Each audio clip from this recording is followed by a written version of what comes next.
We're on. We're so relaxed and focused.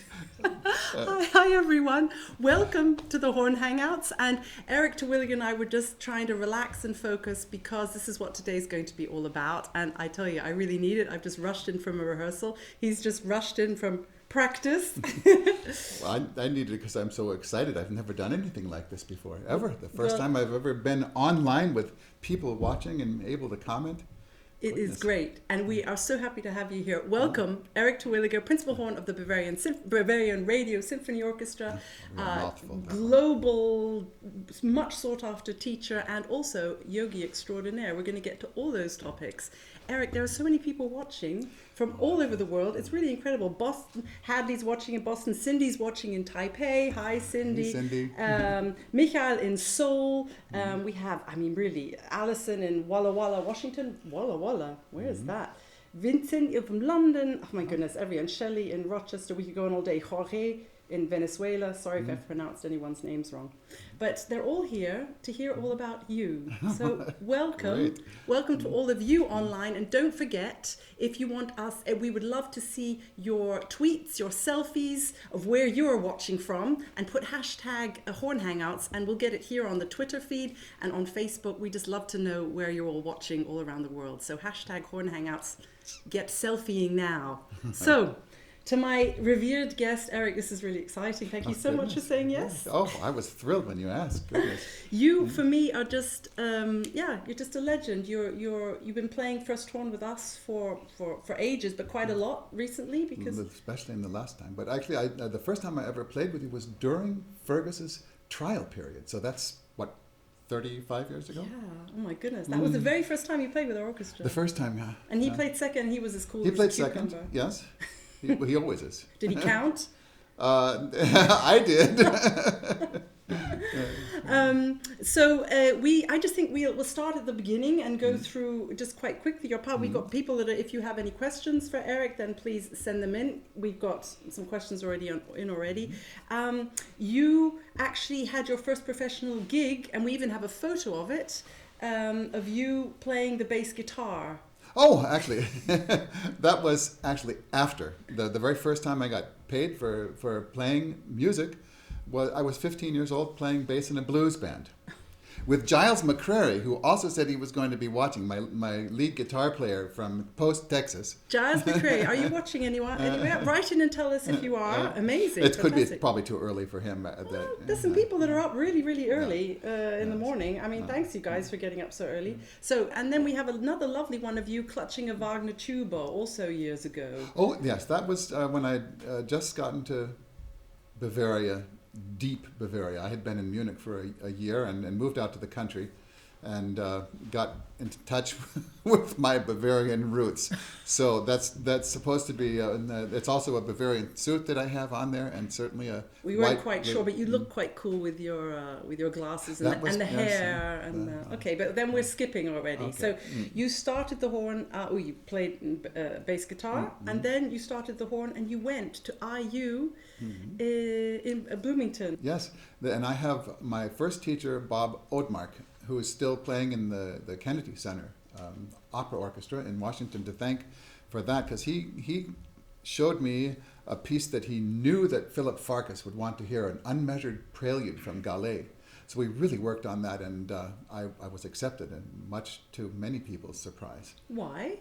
Well, I was a pretty wild guy back then, with hair down to here and earrings and all sorts of... I wish we had a photo. You didn't give us a photo of that. This one with the bass was enough, I think. But you had two absolute legends as your teachers. 3 or 4. I've been very, very fortunate to have good teachers. I think that's probably the thing that I have to be most grateful for, is that I've always had great teachers. But when I got to IU, I started with Ethel Merker, who is the former queen of the horn. That's very sweet that you say that. One of your predecessors. Ethel Merker is an absolute legend. I wish I could have met her. We had a little bit of contact just before she died. Yeah. Someone had given her a CD. I would love to have met her. She sounds incredible. Oh, she was really an amazing teacher. Very much practical, hands-on stuff to get you set up for professional life. as that one story that I did. We have a good story. We're getting right to that. Yeah. We have your very first teacher watching. Oh, Bob. Hi, Bob. Hi, Bob. Bob is in Starbucks. Right. So, here we go. So we mentioned, Bob, you went to IU Bloomington, and your teachers were Ethel. And Phil then later. But I was saying, even when I started with Ethel, she'd sometimes say, "Oh, Phil has to hear this," and we'd just get up and go across the hall. We were in the old Mac building, and right across the hall was Phil's, and she'd have me play something for him, and he'd give his comments, so I started getting a connection with him before I actually switched to him as a teacher, and would also take private lessons with him at his home, and one of the main influences that I had in Bloomington, though, the one who really, I think, got me set up for the whole concentration and relaxation thing, was William Adam, a trumpet player, who was famous for putting together lead trumpet players. He had a legion of lead trumpet players in the big bands who would learn how to scream from him.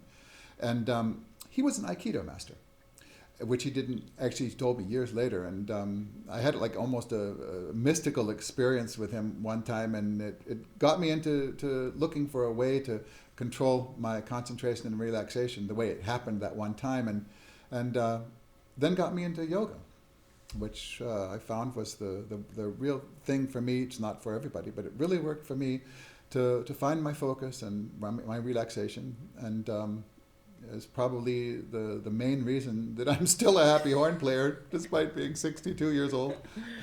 Well, I definitely want to go back into that, because that's a subject that also totally fascinates me. We could all do with a bit more relaxation. That's good, because in I our have lives. a surprise for Sarah with that. Oh my goodness, I hope I haven't got to do a headstand or something like that. But as a girl horn player, I just have to ask, what was Ethel like?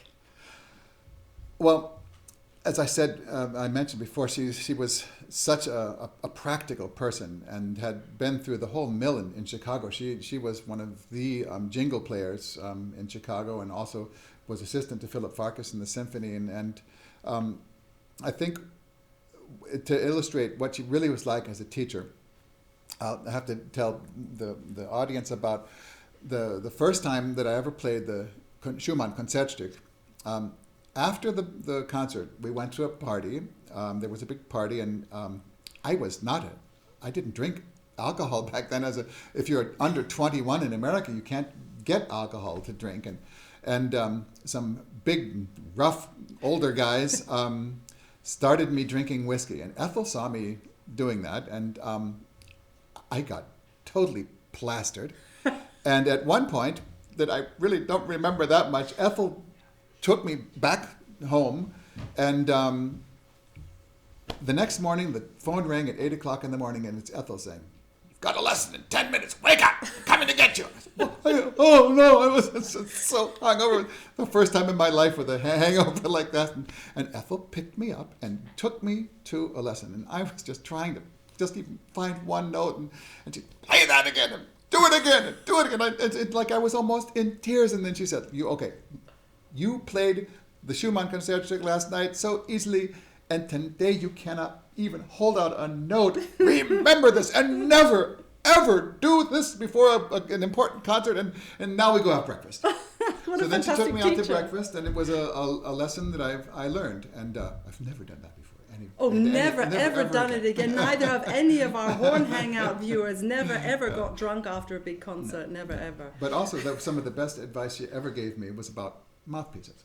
Mouthpieces. I asked her what she thought I should use, and she said, "Well, the best thing that I can tell you about mouthpieces is find one and never change it. If you want to improve something, look for yourself to find a solution with what you're doing, and not equipment." And then she said, "Find a regular, just a normal mouthpiece." And then she looked at me and said, "Well, maybe a little bit bigger than normal." Charming. And she gave me a Holden Farkas Deep Cup that I played for over 40 years until I switched. I got to tell you guys something. The mouthpiece question always comes up in the Horn Hangouts. Everyone wants to know who plays on what mouthpiece. Eric didn't know what what your bore was. I had to look it up last night. So what is it? Tell us. So anyway, do you remember? Was it 2 years ago? I guess I came here to play a Shostakovich Fifth, and unpacked my horn and didn't have a mouthpiece. I remember that very well. Yes. I almost died.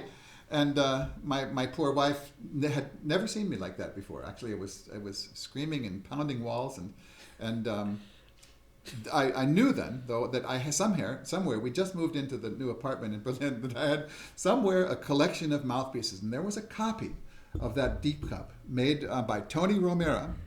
And I finally found it, and I played the whole week on it, and it was so good that I had him make me a copy, another one. And he just changed the back bore a little bit to make it a little bit more poppy, and it's more in tune actually in the middle range, and that's what I play now. Great. And I looked up the bore last night, and it was at 4.83 millimeters. Great. And it's a deep cup. It's deep and sort of like Viennese with a funnel. Okay, you guys, you don't have to ask this question. We now know what mouthpiece. The mouthpiece question always comes. I have a couple of things here just to say. Zach Limacher is saying greetings from Seattle. Fond memories of Munich studies with you 20 years ago, which is nice. Howard.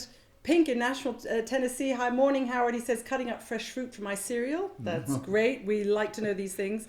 Richie Schneider says, hi from Ludwigshafen, and try to refrain from telling the wild IU stories, please, Eric. Okay. That's Jorge good Jose. advice. Carrera Garcia wants to know if you would like to come to Venezuela. Oh, sure. And we love all the Ethel stories. Hadley says that you'd written a very nice letter to her, which she treasured. Yeah, I was so glad to finally have been able to track down that picture of Phil Farkas, Ethel, and I playing for the Carpenters. Although you have that. Did you have that picture? I didn't of you and Ethel and Phil. Yeah. We do actually. Jakob, there's a picture of Ethel, Phil, and Eric playing all together.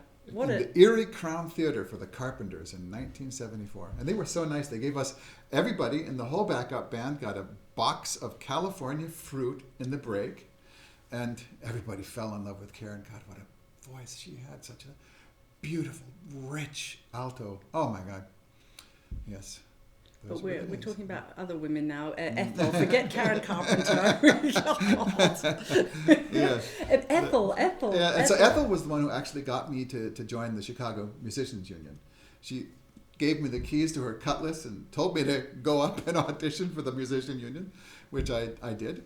And then she tested me out. Actually, that Carpenters gig was the test to see if I was able to do it, and with Phil and Ethel together. Were you just starstruck sitting there next to those two? And then everybody else was like Chicago Symphony members, and we went out to lunch between the rehearsal and the show, and they laughed at me because I was drinking a glass of milk and they were all having a beer, you know. Well, you were about 12. No, I was 20. 20. I was 20. You didn't dare drink in front of Ethel, that's what it was. Well, oh, gosh, yeah. But then after that, when that worked out well, then she started just getting me gigs to go play. I played for Barry White. I was a member of the Love Unlimited Orchestra. Barry White. Wee bee boo, ba wee bee boo, wee bee dee, like a wee bee bee. I'm a little bit starstruck at this very moment.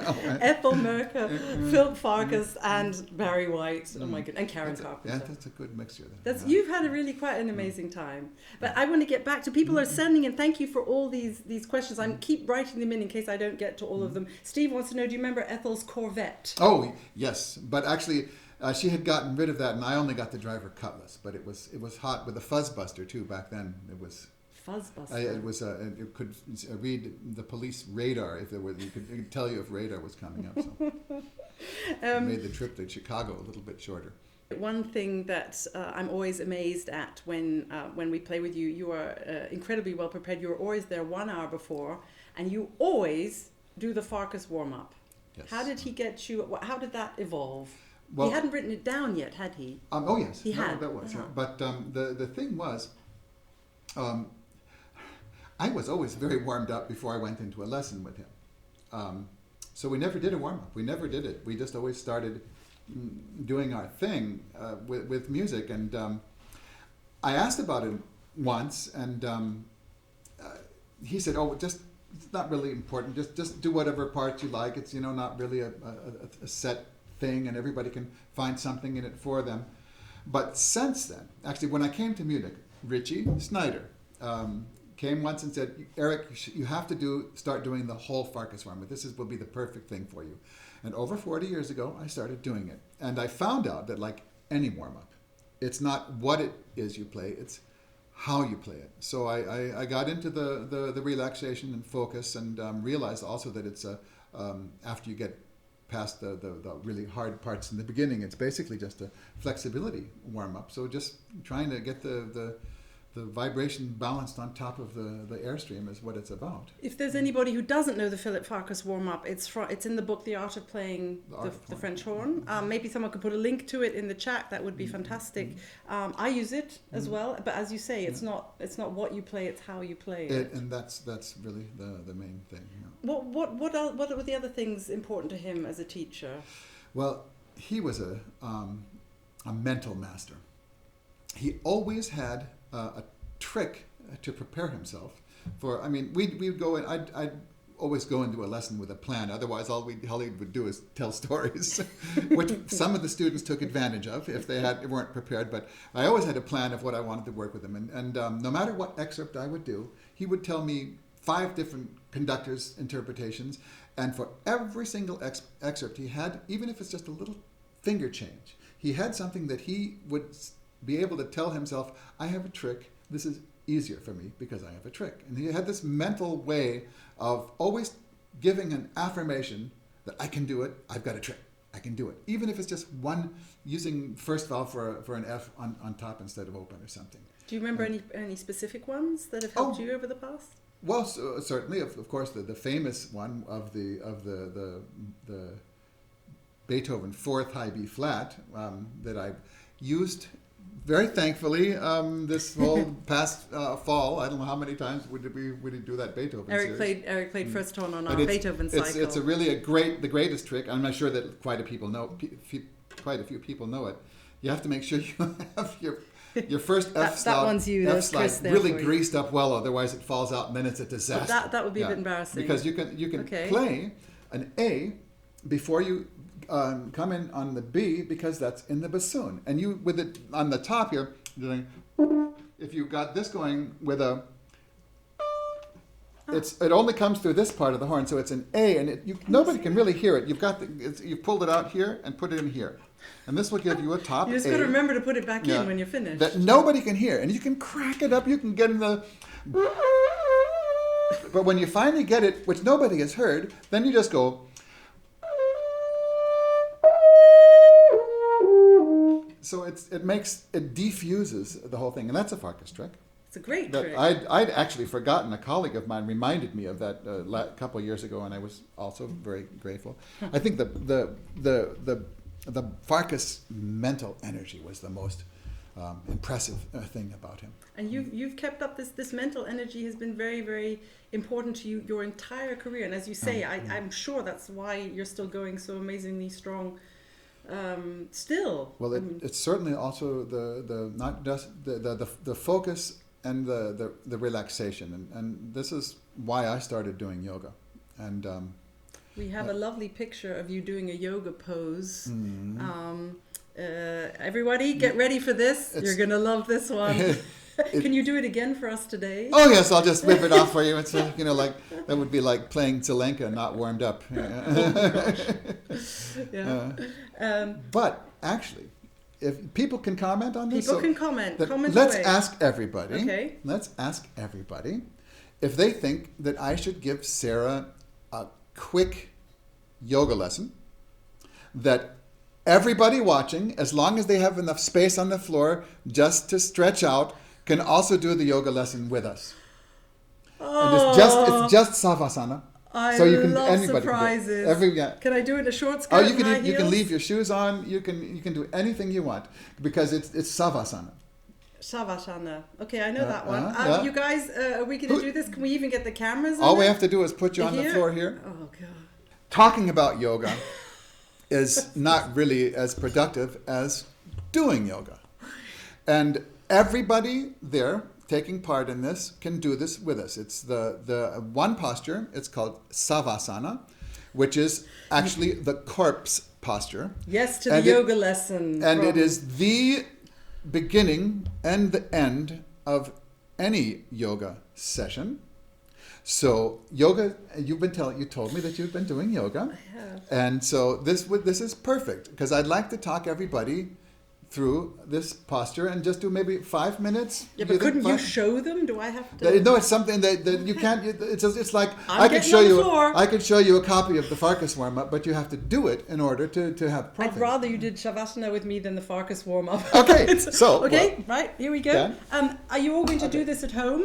And we want the selfies. Don't forget the selfies. Anybody who has space on the floor to stretch out, please lay on the floor on your back. Lay on the floor on your back. God, the things we do for the Horn Hangout. Okay, and the hands should be at approximately 40. The arms at a 45-degree angle with the palms up. How are we doing there, George? Can we get on this side? So hands approximately 45. Palms up. Feet approximately shoulder width. The legs approximately shoulder width. I'm sure that will be no problem. And let the toes just flop out to the side. Okay. Yeah. Now, eyes shut. Eyes shut. Now, everybody shut your eyes. Everybody get into this position. They're not shutting their eyes, Eric. They're laughing themselves. No. There's the people who are just wanting sensation are watching this, but the people who want to experience this, because I'm going to talk you through the whole thing. So everybody get on their back in this position, and the first thing we do is just try to observe the breath. Just feel yourself breathing in and out. You don't have to try to breathe like a horn player or a yogi. All you have to do is first get in contact with your breath and feel yourself breathing. It's very elemental. If you don't eat, you can survive for a couple of months. If you don't drink water, you can survive for maybe 10 days or so. And if you don't breathe, it just takes a couple of minutes. So this is very basic breathing. First thing we do when we get in contact with that breath and start feeling, oh, I'm actually breathing in and I'm breathing out, is to link up our mind with our body through this pathway of breath by simply counting. Feel yourself, give yourself a rhythm, 1, 2, 3, 4 in breath, and then 1, 2, 3, 4 out breath. And this will help focus your mind. This will anchor your mind, give it something to do. It will run around like a wild horse most of the time.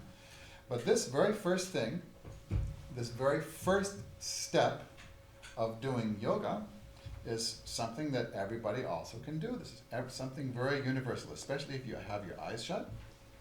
Shutting my eyes. And your mouth shut. And you're breathing through your nose. Now, once you feel this rhythm of being able to count with your breath, you can start waiting for the in-breath to happen. So after the next exhalation, find the moment when your body says, breathe in now. And you'll be able to start slowing the frequency of your breath down so that you gradually become more and more relaxed. So let's, first of all, just take a minute or so of feeling our breath. Bringing your mind back to what you are doing by giving it an anchor of counting. And start to feel your body letting go. The more relaxed you get, the more possible it would be able to feel the gravity just pressing you into the floor. You can start to feel your thoughts actually becoming more stable and being able to hold on to the counting with the breath as it goes on. With every breath, feel yourself sinking into the floor, Sarah. Try to exhale any tension and inhale positive energy. Exhale. Now this time, wait for the in-breath, Sarah. Wait for the breath. And then breathe in, starting, of course, very low as it will when you wait for it.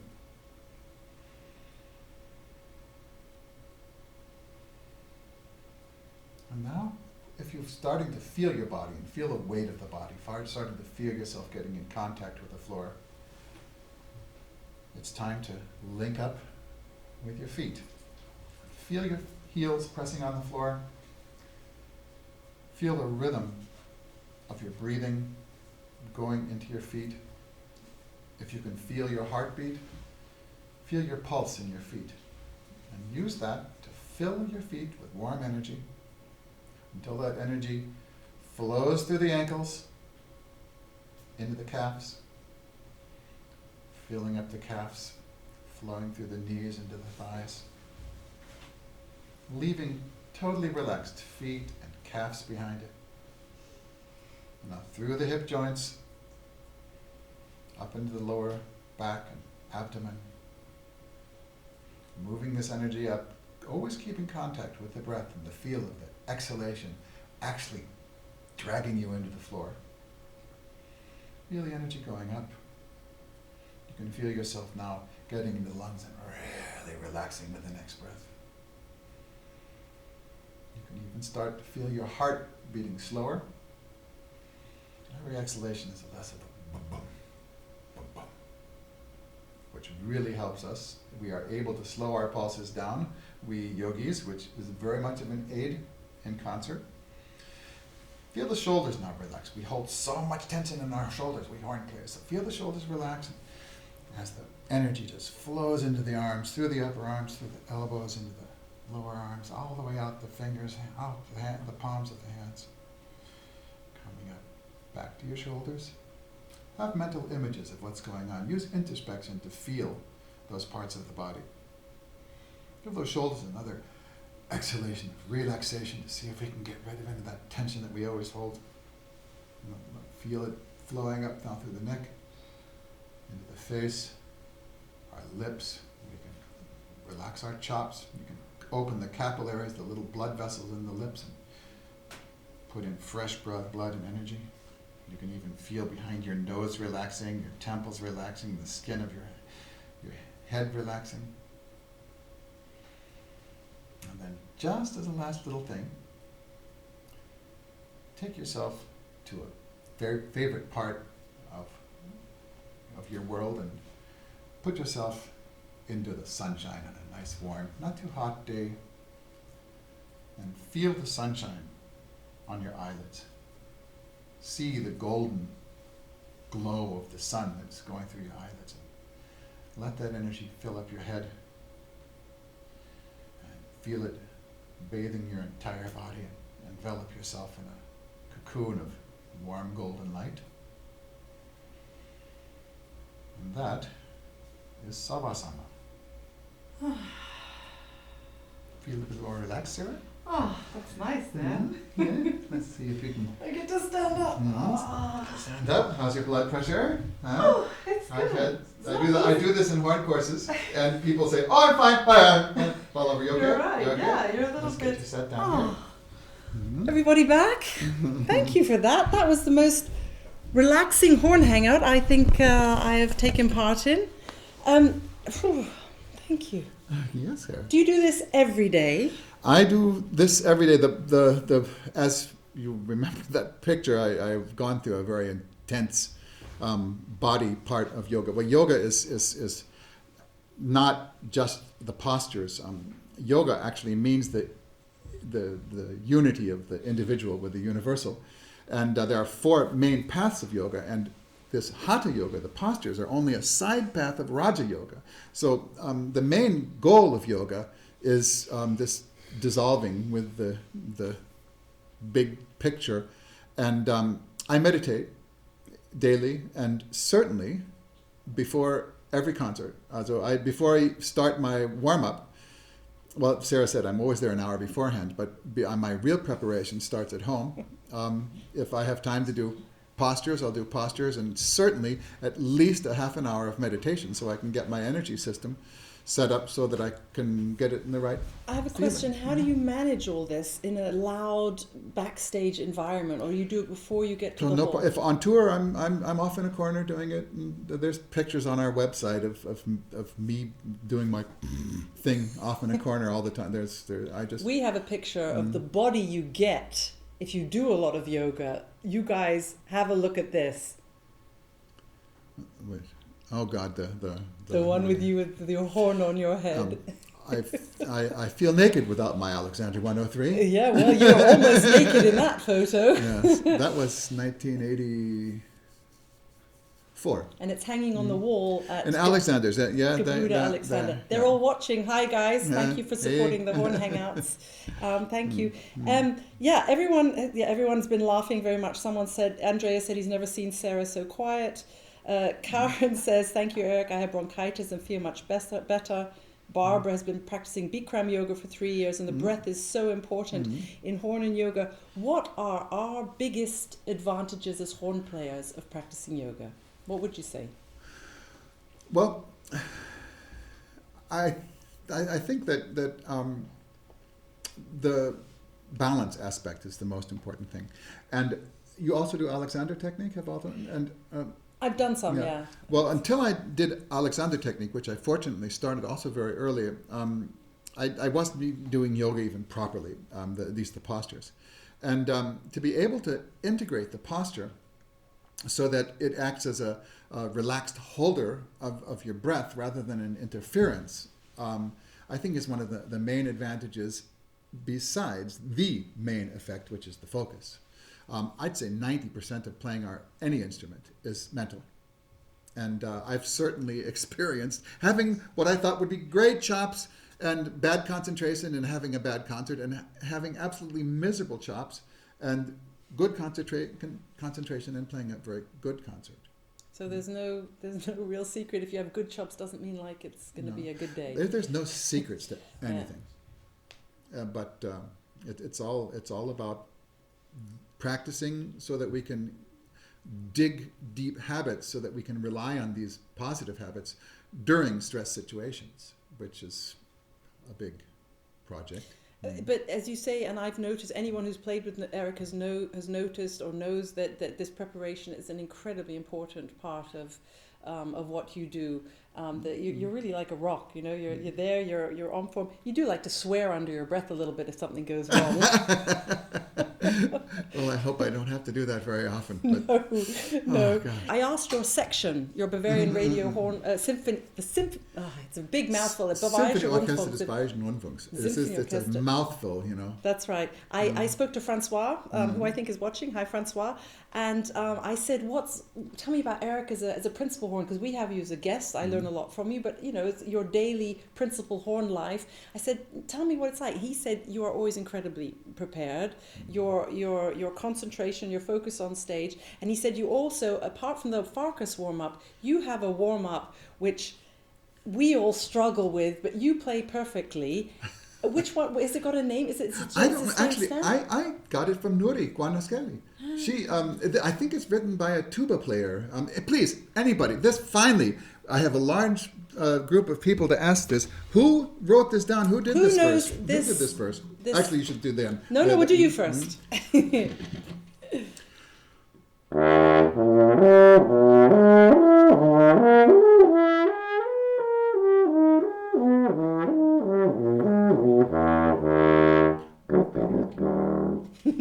Does anyone know where that came from, this warm-up? I think it was a tuba player on the West Coast or something. Okay. Freud will probably write. Well, your horn section, Bavarian Radio, Bayerische Rundfunk, they are so impressed with this warm-up, they sent you a little hello. This is a hello from the Bavarian Radio Symphony Orchestra horns for Eric.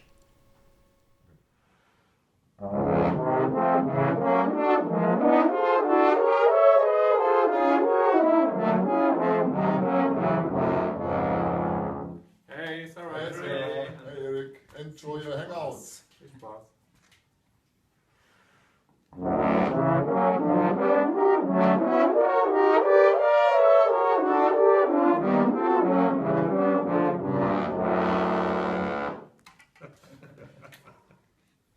Isn't that a great video? Yes, but I have to say, Francois is one of these absolute natural talents who probably just falls out of bed and can play perfectly, and he's not the big warmer upper that I am, and I don't know if he's ever heard me do my Farkas warm up, but that he has heard. I love Sorry, it. Francois, but it's praise actually. Thanks very much, you guys, for sending that. Thanks, guys. Norbert, Thomas, Francois, and Alessandro. Thank you very much for sending that in. We love these videos, so thanks. I have a question. We'll get to some questions now. I think we just sort of go in and out of everything that's been coming in. It's quite a lot. Sunga Lee says, how do you maintain this calm state during performance? I always get very nervous, which hinders my breathing. Yes, well, that's a very good question. As anything, it's practice. I don't allow myself to play one note without having this preparation. And this really came to a very drastic point in 1983 when a dentist cut a nerve while extracting a wisdom tooth, and I could not play for 6 months.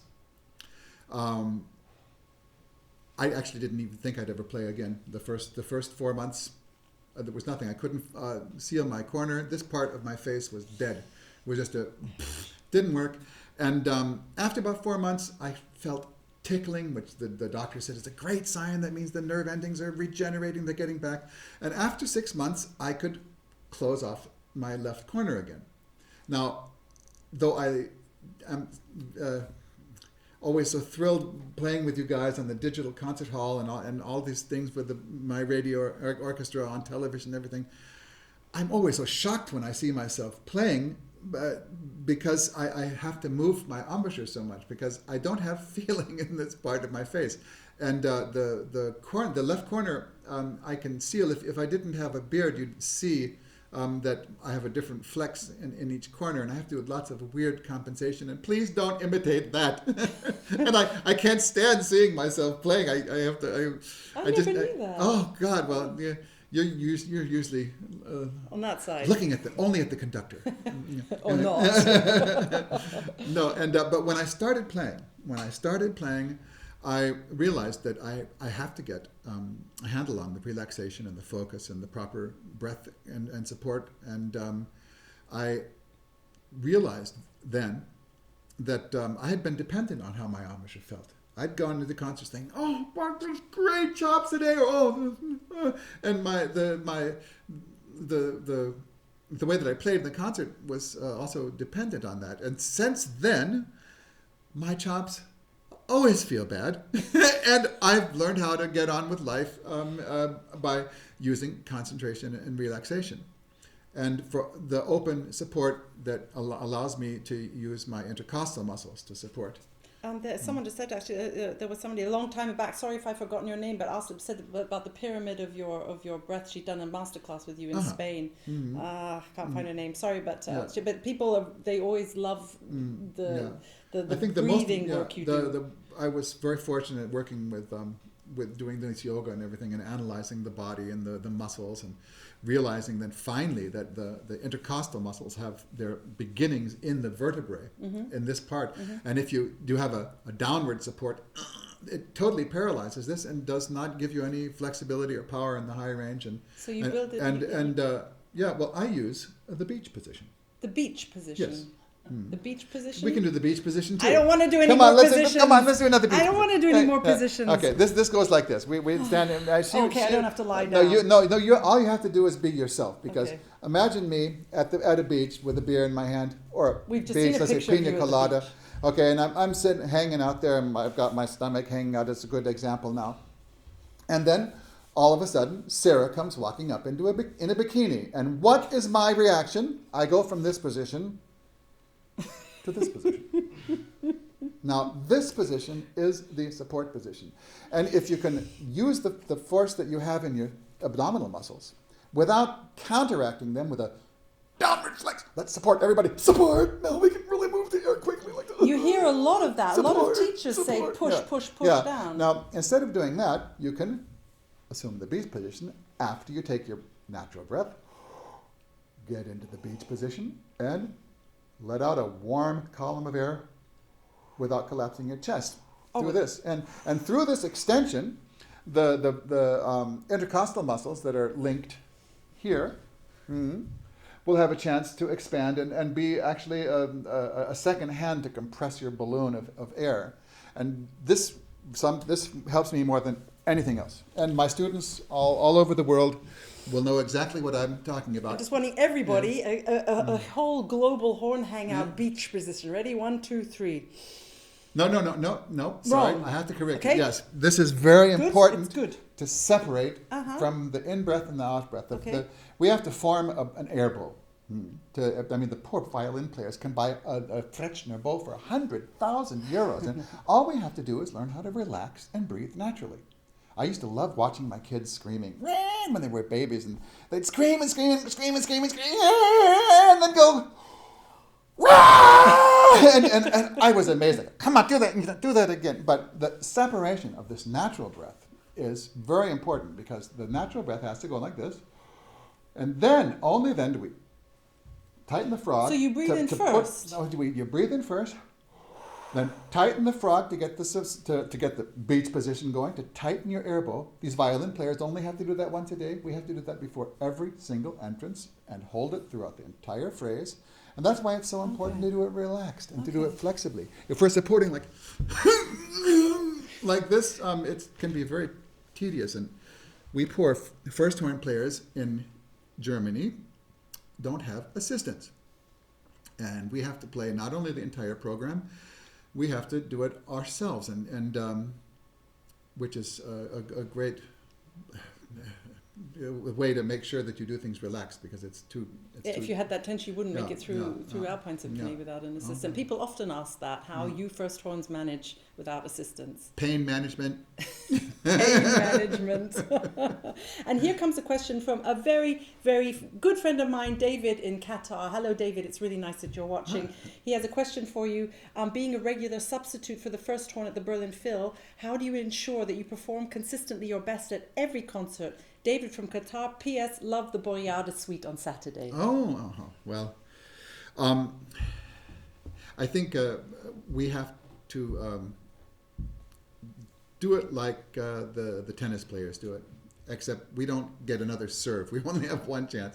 Any one of the tennis players that I've heard interviewed, how they managed to win the Australian Open or something, is they said, well, I just focused on each ball exchange.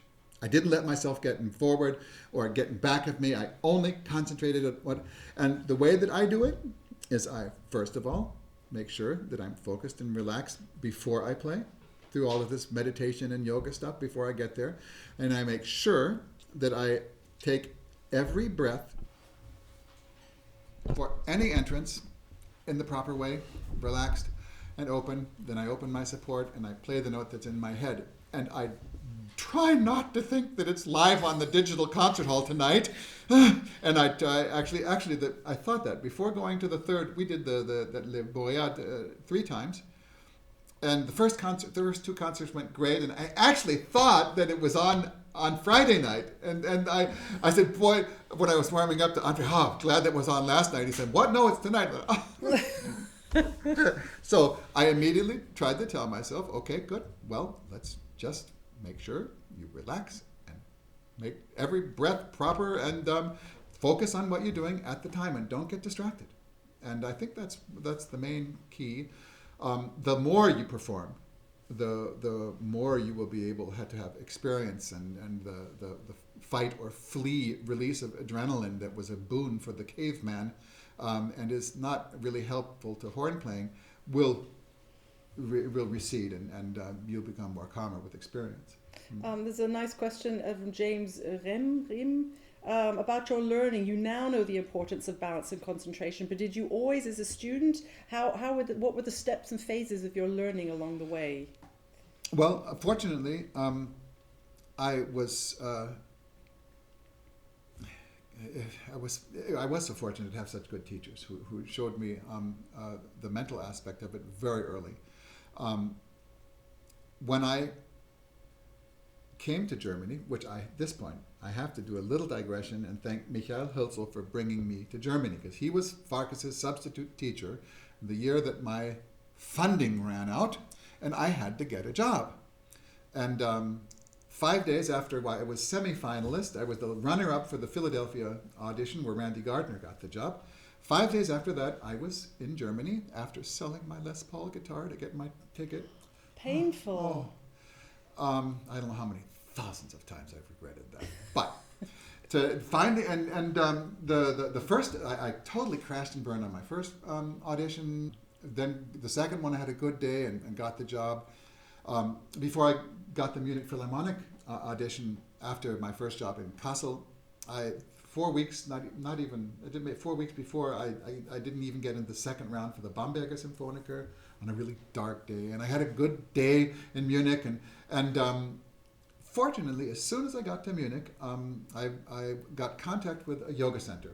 And the guy whose apartment I was actually moving into was moving into a yoga center. And I said, oh, yoga, that's interesting. He said, no, this is for serious people, Eric, not, no, this is something serious. So I went the next day. And the very first yoga lesson I had, I realized this is a way to control that. So I started doing that when I was 22 regularly, and then got so into it that I actually moved into the yoga center and then had Chela Badake come and give me a whole new aspect of needed your yoga with yoga. Yeah.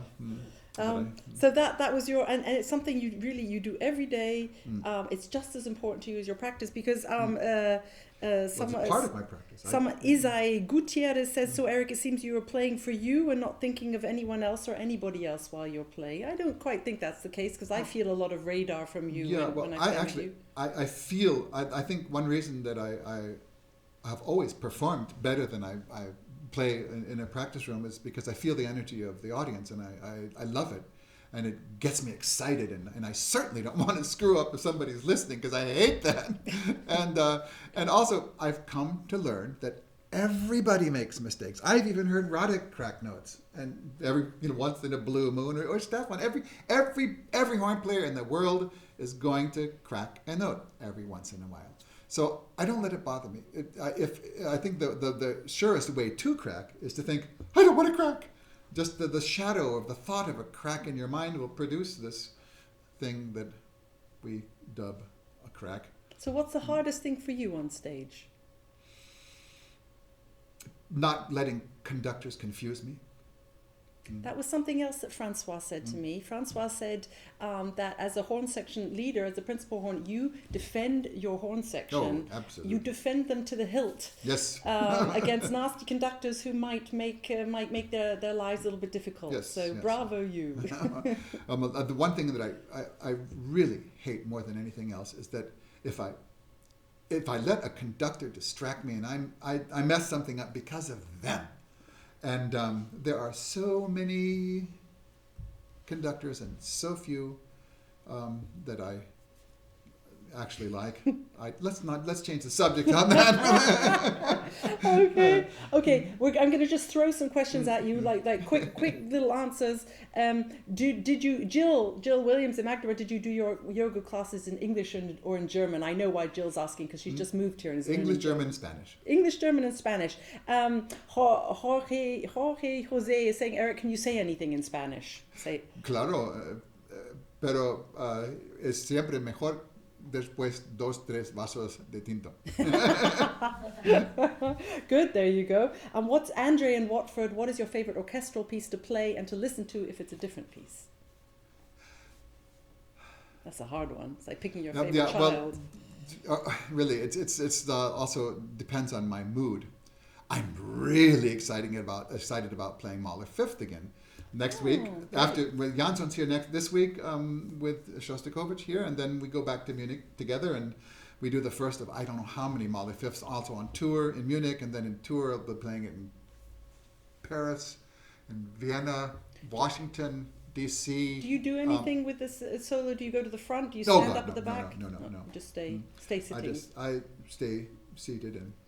Rodrigo wants to know, how was your experience of the Bayerische Rundfunk audition? How was your audition? I did not do an audition for the Bayerische Rundfunk. I remember, yeah. Although I did actually audition for the Bayerische Rundfunk in 1978. And they didn't want you. Before Chela Badake came. Outrageous. No, you know Joachim Bench? Yeah. Joachim and I both, we played our Mozart, and then we went up, it was in the Hercules Hall, we went up and listened from the behind the organ. We heard Johannes Rutkowski play Mozart like a god, and we both said, okay, let's go home. That's it. And you didn't even play? Well, actually, after we played Mozart, the Mozart, but you just thought he was going to get the job. That was absolutely. I'd never heard anybody play that like that on a horn ever in my life, and so I did actually audition for them once. But in 2006, they asked me to come, and I said yes after playing 31 years with the Munich Philharmonic. 31 years, 31 gosh. years. Well, Eric, you are for me truly a phenomenon. As we said, you're a legend in our horn, a national treasure in our Horn Hangout community. There are a lot of students watching. What do you think is the most important thing for students these days? That it's not the amount of time you practice, it's how you practice.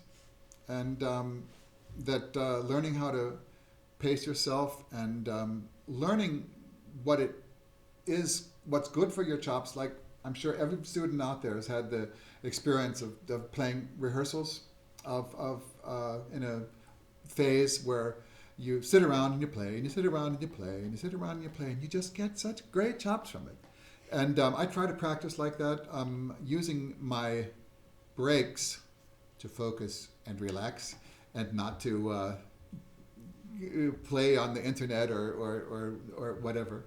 I think proper practicing, and of course finding what sound you want to produce by listening to orchestras, and listening to orchestras live, not just recordings, because you really hear what's going on live. And to also, I think, realize that the sound that you produce right here is not the sound that you hear in the hall. That if you want to sound nice and dark and gorgeous in the hall, if you sound like that up here, right next to you, after it gets reflected, with each reflection causing it to get even more dark and more obscure, by the time it gets in the hall, it's just... So I think I've had to learn how to play more open and actually brighter than I personally like, because that's the way it sounds in the audience. And this is something that recordings don't really always manage to nail down. Live is always the best. Yeah, absolutely. Eric, unfortunately, it's the end of the Hangout, but will you come back and do another one? There are people writing in, and from all over the world. Eric will get a copy of the chat, so please carry on writing all your messages for him, especially the blasts from the past. No, goodness. There's too much to cover. I will practice standing on my head for the next. Okay, great. For the next Horn Hangout. Do tweet us, do Facebook us with hashtag Horn Hangout from wherever you're watching from. Thank you so much. Thanks to to Gebrüder Alexanders for supporting the Hangouts, to George, to Jakob, to Chris behind the camera, and of course our astonishingly handsome Tim in Melbourne, who is up very late at night. Thank you, Tim, for running the stream. Eric, you are a legend. Thank you so much. Relaxing and focusing. I just learn a lot from you, and I adore to play next to you. So thank you so much. And come back soon. Okay. Bye-bye, everybody. Thanks so much for being there.